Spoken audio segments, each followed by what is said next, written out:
बहुत समय पहले की बात है।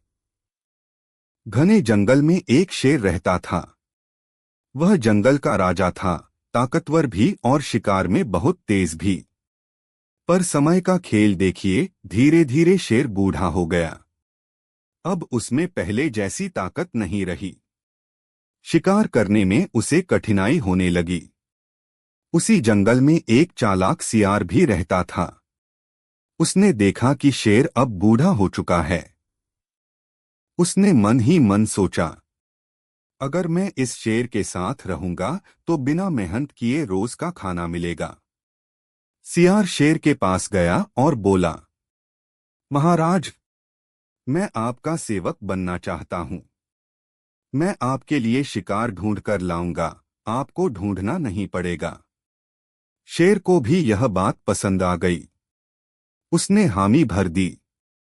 अब सियार शेर के साथ रहने लगा। जब भी कोई जानवर दिखता, सियार पहले उसे पकड़कर शेर के सामने भगाता और शेर बस झपट्टा मारकर उसे गिरा लेता। धीरे धीरे सियार रोज रोज शेर का बचा हुआ मांस खाने लगा।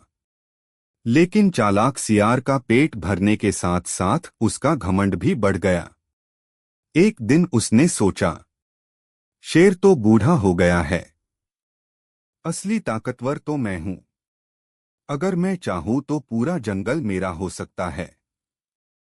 वह बिना सोचे समझे शेर के सामने बोला, महाराज, अब आपका जमाना गया।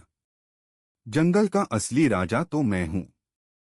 आप बूढ़े हो चुके हैं, अब राजपाट मुझे सौंप दीजिए। शेर ने उसकी बातें सुनी और पहले तो मुस्कुराया, फिर गरजकर बोला, अरे मूर्ख, तू मेरी दया से जिंदा है। आज तक मेरे बची खुची हड्डियों पर पलता रहा और अब मुझे ही चुनौती देता है। एक ही झपट्टे में उस सियार को खत्म कर दिया। अंत में बर्बाद हो जाता है। जिसके सहारे हम जी रहे हों, उसका अपमान कभी नहीं करना चाहिए।